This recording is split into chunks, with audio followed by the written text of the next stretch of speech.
Aluva town Rajagiri ഹോസ്പിറ്റലിലേക്ക് പോകുന്ന വഴി.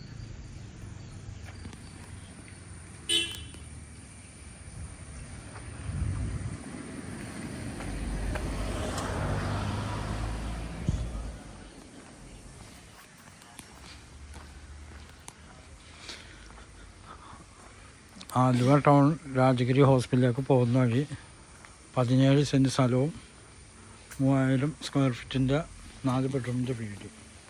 പിന്നെ അതല്ല 10.25 സെൻറ്റ് കൂടി അങ്ങനെയും കിട്ടും.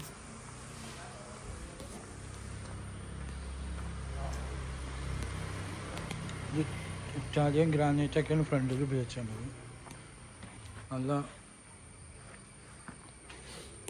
വെള്ളയില്ലാത്ത ഒറിജിനൽ മരം.